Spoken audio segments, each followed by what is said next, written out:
अस्सलामुअलैकुम प्यारे दोस्तों, वेलकम आपको हमारे स्पोर्ट अपडेट्स चैनल में। जैसा कि दोस्तों आपको पता है, हमने ये नया चैनल आपकी इस्लाह के लिए बनाया है। तो सबसे पहले आज हम पहली वीडियो देने जा रहे हैं और वीडियो भी हमारे कप्तान बाबर आजम के बारे में है, जो कि इंटरनेशनल खिलाड़ी हैं, आपको पता है दोस्तों। उन्होंने एक और एजाज़ अपने नाम हासिल किया है। वो आप सोच रहे होंगे कि वो एजाज़ क्या होगा, तो आइए दोस्तों मैं आपको बता दूँ।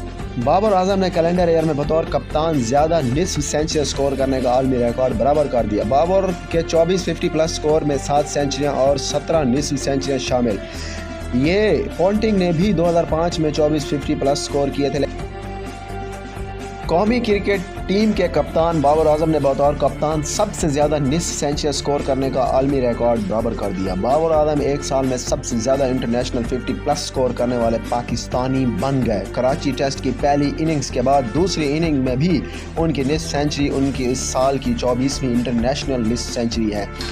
बाबर की 24 50 प्लस स्कोर में 7 सेंचुरियाँ और 14 निस्फ सेंचुरियाँ शामिल हैं।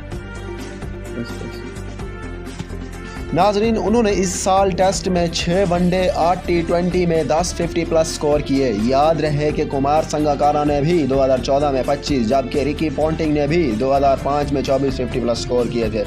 सौरव गंगोली और जोए रूट भी इस कैलेंडर साल में 23 50 प्लस स्कोर्स कर चुके हैं। मिसबाह उल हक ने भी 2013 में 22 इंटरनेशनल 50 स्कोर की थी। नाजरीन, तो ये वीडियो आपको बहुत पसंद आई होगी। मुझे उम्मीद है आप हमारे चैनल को सब्सक्राइब करेंगे, वीडियो को लाइक करेंगे और इसके साथ साथ आप हमें सपोर्ट भी करेंगे। हमारी डेली बेस के ऊपर एक वीडियो आती है, आप मुझे उम्मीद है उसको भी देखेंगे, हमारे चैनल को पसंद करेंगे। नाजरीन, तब तक मुझे दीजिए इजाज़त, क्योंकि मैं अगले वीडियो में आपके साथ मिलूँगा। मुझे आपने दुआ में याद रखना है। अल्लाह हाफिज़। तब तक